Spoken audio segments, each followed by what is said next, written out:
Reliance group chairman Mukesh അംബാനിയുടെ ഇളയ മകൻ ആനന്ദ് അംബാനിയുടെയും രാധിക മർച്ചന്റിന്റെയും പ്രീ വെഡിംഗ് ആഘോഷത്തിനായി ലോകത്തിന്റെ വിവിധ ഭാഗങ്ങളിൽ നിന്ന് സെലിബ്രിറ്റികൾ ഇവിടേക്ക് ഒഴുകിക്കൊണ്ടിരിക്കുകയാണ്. ഏകദേശം 1250 കോടി രൂപയാണ് പ്രീ വെഡിംഗ് ചടങ്ങുകൾക്കായി അംബാനി കുടുംബം ചെലവഴിക്കുന്നത്. സച്ചിൻ ടെണ്ടുൽക്കർ ഉൾപ്പെടെ ക്രിക്കറ്റ് താരങ്ങളും ഷാറുഖ് ഖാൻ അടക്കമുള്ള ബോളിവുഡ് താരങ്ങളും മുൻ US പ്രസിഡന്റ് ഡൊണാൾഡ് ട്രംപിന്റെ മകൾ ഇവാൻക, വ്യവസായ പ്രമുഖരായ ബിൽ ഗേറ്റ്സ്, മാർക്ക് സക്കൻബർഗ് തുടങ്ങിയവരെല്ലാം അതിഥികളായി ജാംനഗറിലെത്തിയിട്ടുണ്ട്. കഴിഞ്ഞ ദിവസം രാത്രി പോപ്പ് താരം റിഹാനയുടെ സംഗീത വിരുന്നാണ് അതിഥികൾക്കായി ഒരുക്കിയത്.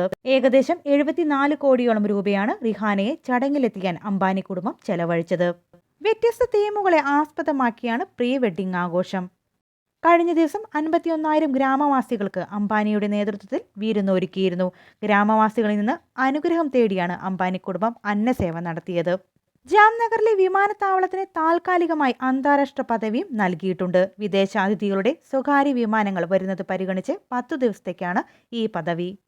പ്രീ വെഡിംഗ് ആഘോഷങ്ങൾ കഴിഞ്ഞ് 4 മാസത്തെ ഇടവേളയ്ക്ക് ശേഷമാണ് വിവാഹം നടക്കുന്നത്. വരുന്ന ജൂലൈ 12-ന് മുംബൈയിലാണ് വിവാഹം. മാർച്ച് 1 മുതൽ 3 വരെ നടക്കുന്ന പ്രീ വെഡിംഗ് ആഘോഷം ജാംനഗറിലെ റിലയൻസിന്റെ ടൗൺഷിപ്പിലാണ് നടക്കുന്നത്. 750 ഏക്കറോളം പരന്നു കിടക്കുന്നതാണ് ഈ ഗ്രീൻ ടൗൺഷിപ്പ്.